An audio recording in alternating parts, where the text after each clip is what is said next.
क्या ये दोनों बच्चे आपके हैं? बहुत ज़हीन है।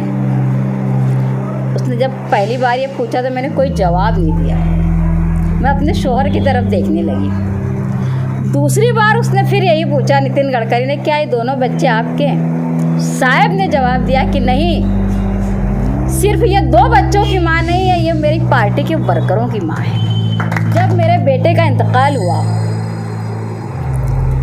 और उसको नहीं लाया गया था और मैं अपने कमरे में पढ़ रही थी, मेरी बेटी शान ये सोच रही थी कि मेरी माँ शायद खुदकशी कर लेगी।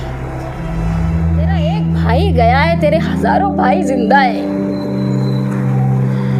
और वो साहब का जुमला जो मेरी पार्टी का वर्कर की ये माँ है, तो मैंने भी ये माना कि मेरी पार्टी के वर्कर मेरी औलाद की तरह है। और उस वाक़े ने मुझे हिम्मत दी।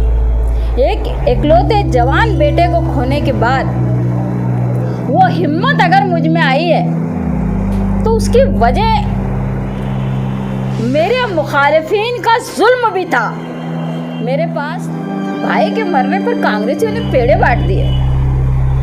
करके मैंने अपनी बच्ची से कहा कि तुम मेरा बुलंद हो। जो असेंबली का इलेक्शन हुआ, उस इलेक्शन में अगर असल ताकत किसी ने लगाई तो बुलंद इकबाल के उस जुमले की थी कि तुमको मुफ्ती इस्माइल का साथ देना है। कौन ये सोच सकता है कि जो आदमी इतनी बार चुन के आता उसकी बीवी को रहने के लिए घर ना हो। विरोधी पक्ष नेता थे साहब, जब भी मेरा घर नहीं था मुझे घर दिया मेरी माँ ने, 1000 खोली मिलेगी। इस कदर जनता दल अपने लीडर के उसूलों पर और जनता दल के वर्कर के हौसले पर जिंदा है। मैंने हमेशा देखा कि निहाल साहब को गिराने के लिए उनका हमनाम आदमी लाया जाता था। निहाल अहमद उस्मान गनी, निहाला किसी का है, बंदूक है किसी की। यह तो नहीं चलेगा, ये तो बर्दाश्त नहीं किया जाएगा कि कांधे पर किसी के कोई बंदूक रख के जनता दल के वर्कर को निशाना बनाएगा, जनता दल के लीडरान को निशाना बनाएगा और यह समझेगा कि मैं बहुत पाको साफ हूँ। तो हम तो सियासत में इतनी कच्ची गोलियाँ नहीं खेले हैं। जो हालात इलेक्शन अगर जीता गया तो बुलंद इकबाल ने, मुस्तकिम डिग्निटी ने जो चोरियाँ बदउनवानियाँ कांग्रेस की निकाली, उस पर यह इलेक्शन असेंबली का जीता गया। अगर बदउनवानियाँ नहीं निकाली जाती तो किस बात पे इलेक्शन लड़ती? उनके मुंह पर जो कि जनता दल की इंशाल्लाह बेहद शानदार वापसी होगी शहर। लीडर ऑफ अपोजिशन शान हिंद एडवोकेट खलील अहमद अंसारी, साबिक डिप्टी मेयर जनाब रशीद साहब, साबिक काउंसिलर रिजवान साहब, मुस्तकिम डिग्निटी साहब और वो जिनको मैं अपना ख़ानदान मानती हूँ। मैं आपको एक वाक़या बताने जा रही हूँ जिसने मेरी ज़िंदगी भी बचाई है और जिसने मुझे हौसला भी दिया है, वो है आप। एक बार ऐसा हुआ कि मेरे दोनों बच्चे, ये बुलंद और शान, छोटे थे और एमएलए हॉस्टल की टेबल पर मैं, साहब और ये दोनों बच्चे नाश्ता कर रहे थे। वहाँ सुबह सुबह बड़ा सांभर मसाला डोसा मिला करता था, वही खा के साहब असेंबली जाते थे और रात को जब वो वापस आते थे तो हम किसी होटल में जाके खाना खाते थे, जब तक उसी नाश्ते पे रहते थे। मेरे ये बच्चे दोनों अपने बाप से, माँ से सवाल जवाब कर रहे थे और सामने नितिन गडकरी बैठे थे। उस वक्त वो एमएलसी थे, आज वो मरकज़ में वज़ीर ट्रांसपोर्ट है बीजेपी के। वो बहुत देर से देख रहे थे, वो मेरे नज़दीक आए, एक कुर्सी करीब किए तो बोलने लगे मैं यहाँ बैठूँ। तो साहब बोले पहले मेरी बीवी से इजाज़त ले लो कि तुम बैठोगे कि नहीं बैठोगे।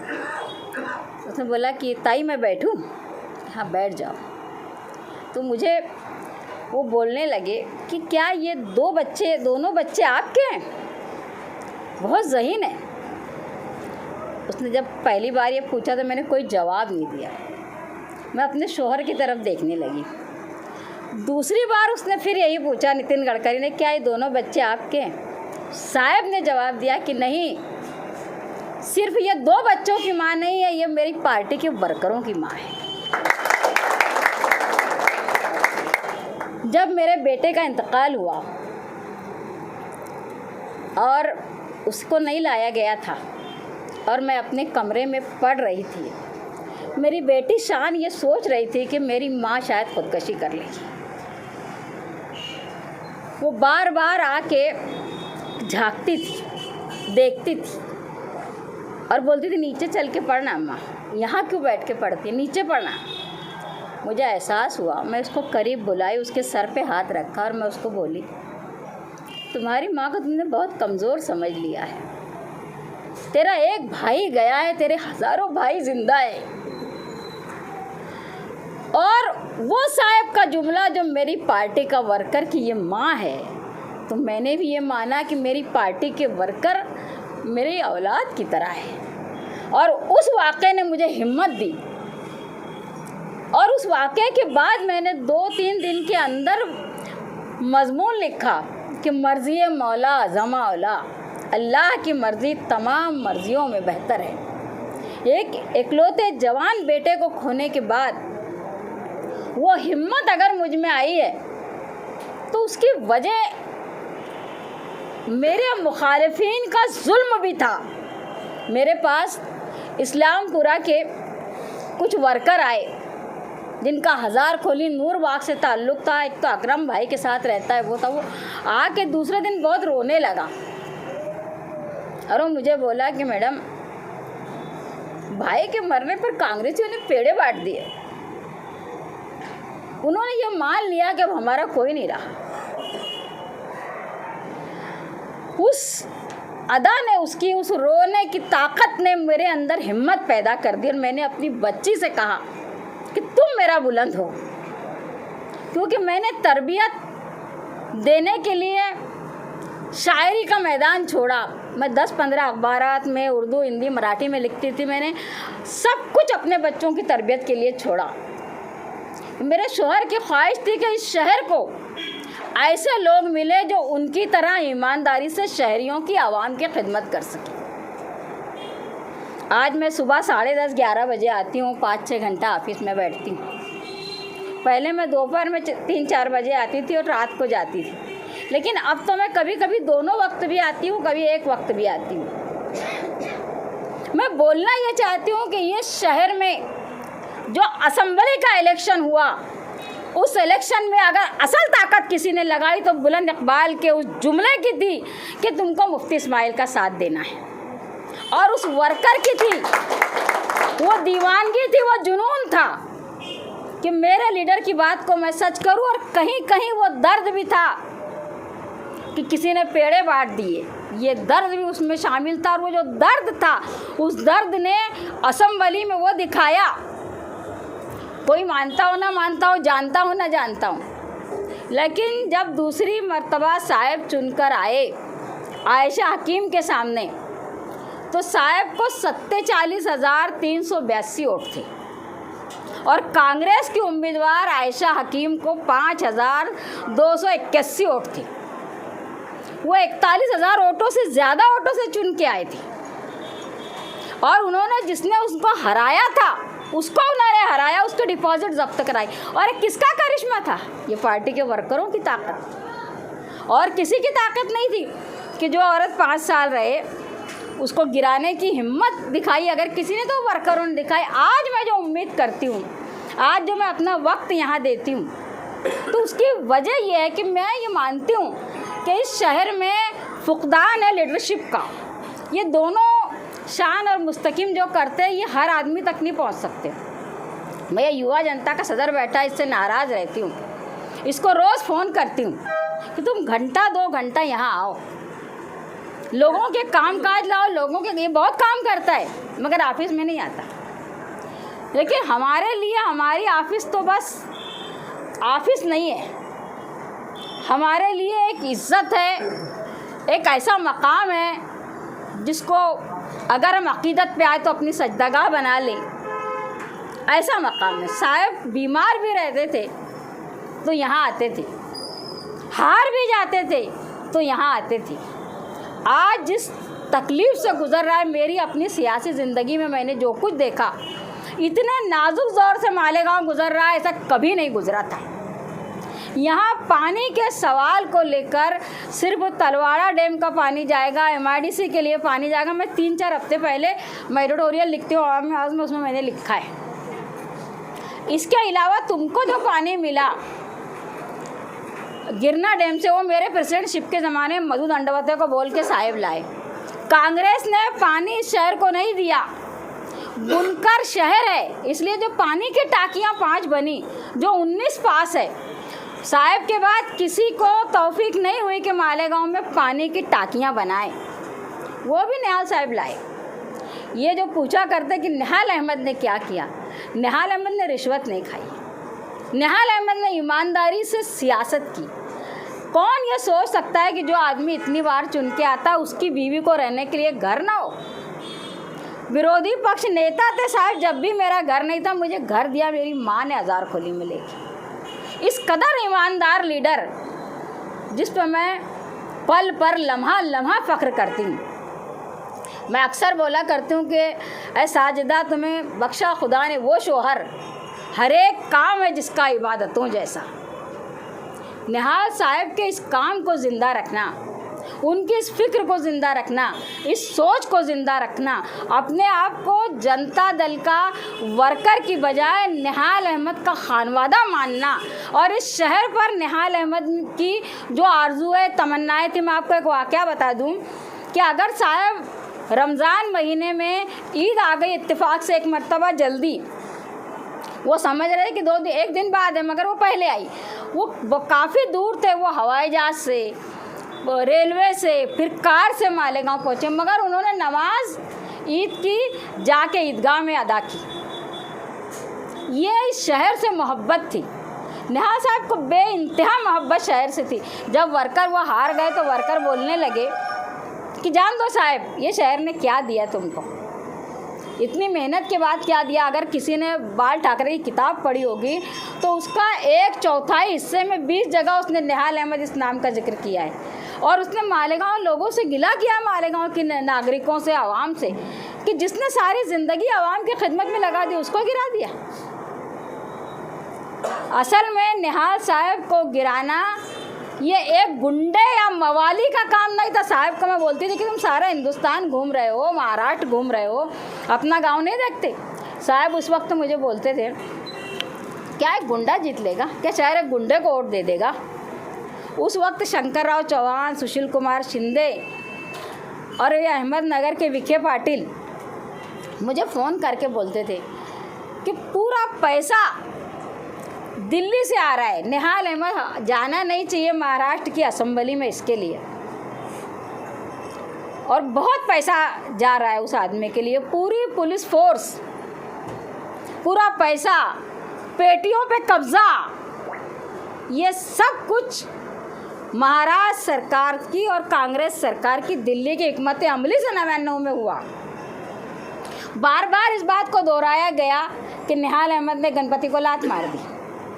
आप सोचो कि एक आदमी दीवार के बाहर जाके, डेकोरेशन से काफ़ी दूर जाके, पुलिस जब नहीं करती है तो वो आदमी वहाँ पहुँचते हैं, शहर बचाने, अमन रखने के लिए पहुँचते हैं, वो उसको ताज़िए को पार कर देते हैं। वो वोट बैंक की परवाह नहीं करते कि हिंदू मेरा वर्कर नारा।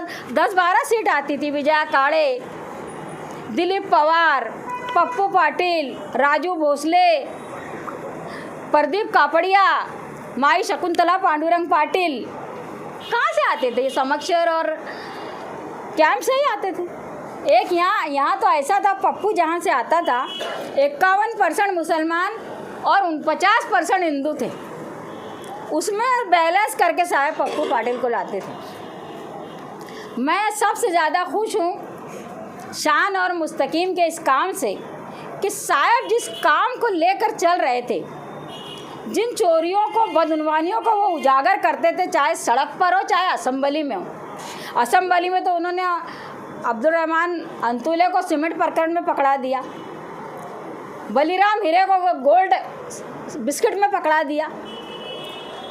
एक और बीजेपी का था जिसने केस भी किया था, मुझे उसका नाम याद नहीं, वो आरोग्य मंत्री था बीजेपी का, देवले का था साहिब पे, दौलत राव आहेर। उसको दवा गोली की चोरियां और जो लोग बच्चे मरे दवाखानों में उसके एक्सपायर डेट की, उसमें उसने पकड़ा दिया। तो ये सारी बातें जो थी ना, ये सरकार को चुभती थी।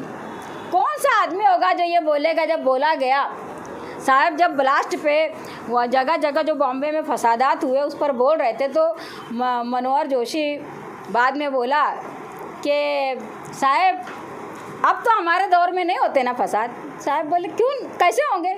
फसाद करने वाले अंदर आके बैठ गए ना। यह हिम्मत असेंबली में उनके बाद कोई मेंबर ऑफ असेंबली नहीं बताया, बल्कि हक भी नहीं अदा कर सके मालेगांव के लोगों की वोटों का। बड़ा धोखा मालेगांव के लोगों के साथ हुआ कि उनका कहीं भी किसी भी काम में कोई ऐसा लगता है कि कोई उनका है ही नहीं, वो बेसहारा है। जब कभी सवाल आता है कोई तकलीफ़ का, इज़्ज़त का, मैं सोच रही थी कि जब कभी सवालात आएंगे शहर की बात के तो उसको असेंबली में लाया जाएगा, मगर नहीं लाया गया। जनता दल अपने लीडर के उसूलों पर और जनता दल के वर्कर के हौसले पर जिंदा है। ये किसी के सहारे पर जिंदा नहीं है। पहले भी नयापुरा में जनता दल की सीटें आती थी, इस्लामपुरे में जनता दल के तमाम मेंबरान आते थे। कोई, मैंने पढ़ा, मुझे बहुत दुख हुआ कि मियाँ बीवी की जोड़ी गठबंधन के दम से आ गई। आज मैं खुला चैलेंज करती हूँ कि बता दे गिरा के उनको।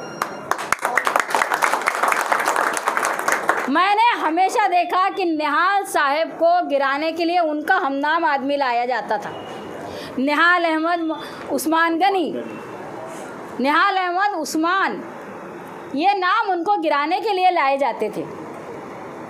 आज ज़रूरत इस बात की है कि वर्कर इस खार को, इस अना को जिंदा रखे जो उनके लीडरों के खिलाफ बोला जाता है। कांधा किसी का है, बंदूक है किसी की, यह तो नहीं चलेगा। ये तो बर्दाश्त नहीं किया जाएगा कि कांधे पर किसी के कोई बंदूक रख के जनता दल के वर्कर को निशाना बनाएगा, जनता दल के लीडरान को निशाना बनाएगा और यह समझेगा कि मैं बहुत पाको साफ हूँ। तो हम तो सियासत में इतनी कच्ची गोलियाँ नहीं खेले हैं जो हालात को नहीं समझते, बल्कि एक छोटा सा वर्कर भी नहीं समझता। निहाल अहमद साहब का ये बोलना था कि कोई भी बदउनवान होगा, किसी भी पार्टी का होगा, कोई भी गलत काम कर रहा होगा, ये इलेक्शन अगर जीता गया तो बुलंद इकबाल ने, मुस्तकिम डिग्निटी ने जो चोरियां, बदउनवानियां कांग्रेस की निकाली, उस पर यह इलेक्शन असेंबली का जीता गया। अगर बदउनवानियां नहीं निकाली जाती तो किस बात पर इलेक्शन लड़ती?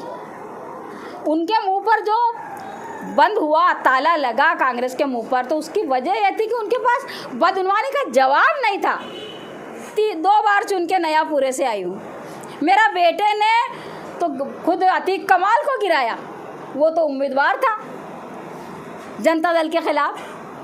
शान जिस हिस्से से आई है वहाँ से कभी कोई सीट, जो सर्वे नंबर 156 है, हकीम नगर है, वो हकीम नगर के बाजू में सफ़ियाबाद है, कश्मीर नगर है, करीम नगर है। यहाँ से मैं 2 वार्ड से चुनकर आई 2 बार, तो मैं उस वार्ड से भी चुन के आई थी जब मैं नयापुरे से चुन के आई थी, और दोनों वार्ड में शहर में सबसे ज़्यादा वोटों से चुन के आई थी। मुझे नयापुरे से इसलिए खड़ा किया गया था कि सब ज़्यादा वर्कर यहाँ हैं।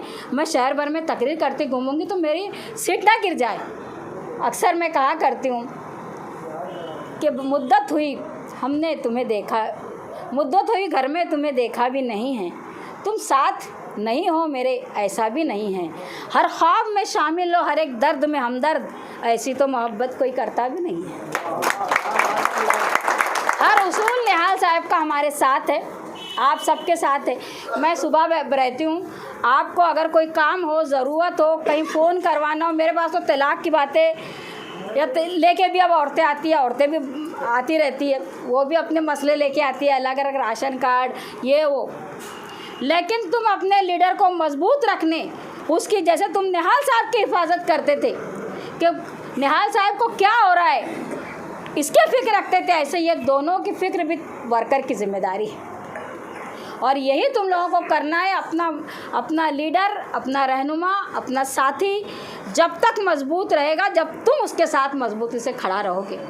और मैं आज उम्मीद करती हूँ कि मेरा ये ख़ानदान जो यहाँ जमा है, अब निहाल साहब को खराज अकीदत अता करने के वास्ते देने के लिए मेरा ये ख़ानदान शहर में जाएगा, अपनी पार्टी को हौसला देगा, मजबूत करेगा, हर चाल को नाकाम करेगा जो उसके मुखालिफिन किए, और पार्टी को मजबूत करेगा। और मैं उम्मीद करती हूँ कि जनता दल की इंशाअल्लाह बेहद शानदार वापसी होगी इस शहर में। इस दुआ के साथ कि अल्लाह, हम कहते हैं कि हर नफ्स को मौत का मज़ा चखना है, और हम ये भी कहते हैं कि इन्नल्लाह मा साबरीन। तो आज मैं निहाल अहमद साहब को और बुलंद इकबाल को मग़फ़िरत की दुआ करते हुए अपनी बात आप तमाम के शुक्रिया के साथ ख़त्म करती हूँ।